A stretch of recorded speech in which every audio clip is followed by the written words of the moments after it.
operasyonunun başlamasının ardından Türkmen milletvekilleri Bağdat'ta parlamento binasında basın toplantısı düzenledi. Tel Afer'in yakında insanlığın gördüğü en zalim terör örgütünden kurtulacağını belirten Türkmen milletvekilleri, sivillerin Tel Afer'den çıkabilmeleri için güvenli koridorlar açılmasını talep ettiler. Tel Afer operasyonu sırasında sivillerin insan hakları ihlallerinden korunması gerekliliğini belirten Türkmen milletvekilleri Tel Afer'li sığınmacılar için çadır kampların hazırlanmasını da istedi.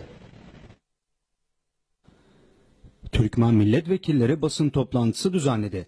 Türkmen Tel Afer kentine terör örgütü DAEŞ'ten kurtarma operasyonunun başlamasının ardından Türkmen milletvekilleri Bağdat'ta parlamento binasında basın toplantısı düzenledi. Türkmen milletvekili Abbas Beyatlı basın toplantısında yaptığı açıklamada Tel Afer'in Irak'ta en büyük ilçe olması ve Türkiye ile Suriye sınırına yakın olması nedeniyle stratejik konuma sahip olduğunu kaydetti. Tel Afer'in hızlı bir şekilde kurtarılması gerektiğini vurgulayan Beyatlı, operasyonu desteklediğini ifade etti. Sivillerin korunması ve onlara güvenli çıkış koridorları sağlanması gerektiğini bildiren Beyatlı, sığınmacıların göç edecekleri yerlerde kendilerine yaşam alanı oluşturulması gerektiğini söyledi. Sığınmacılar için çadır kentler kurulması gerektiğini de belirten Beyatlı, Tel Afer'in tüm Tel Aferlilere geri döneceğini bildirdi. Irak Türkmen Cephesi Genel Başkanı Milletvekili Erşet Salihi ise Tel Afer'in ve Tel Afer Kalesi'nin yakında Tel Afer halkına geri döneceğini söyledi. Salihi, Tel Afer'in istikrarını Tel Aferlilerin sağlayacağını kaydetti. Salihi, Tel Afer'in kendileri için en hassas, en kritik bölgelerden biri olduğunu söyledi. Tel Afer bizim için en hassas, en kritik bölgelerimizden birisidir. Tel Afer Türkmenlerin en önemli bir bölgesidir. Türkmen bir bölgesi olan, strateji bir mevkii olan, bu milletin aşiret yapısı olan, bu milletin en fakirinin bir trelası var idi.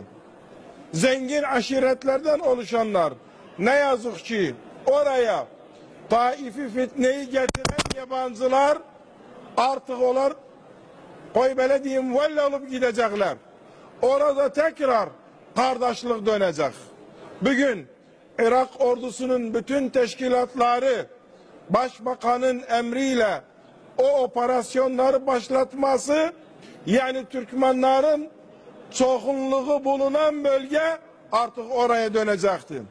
Tel Afer aşiretlerimiz, büyüklerimiz sizden hiç kimse vazgeçmez. Milletvekillerimiz sizden uzak değiller. Mesafe olarak sizden uzak iseler ama ruhen hepsi her zaman sizden beraberdiler.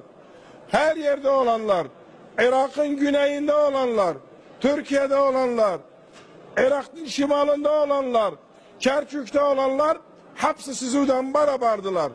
An ba an bunu beklerler. İnşallah azları kaldı. O bölge tahrir olduktan sonra önemlisi olan öz ehliyetimizin vesilesiyle oranın emniyetini sağlayıp tekrar Tel Aferlilerin yanına gelip orada burgunu beraber inşallah bu millet sizden beraber yerler. Sağ olun.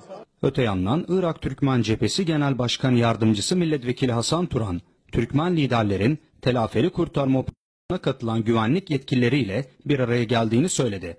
Askeri yetkililerin sivilleri koruyacakları sözünü verdiklerini belirten Turan, Irak ve uluslararası yasalara aykırı bir gelişme olmayacağı sözünü verdiklerini de ifade etti.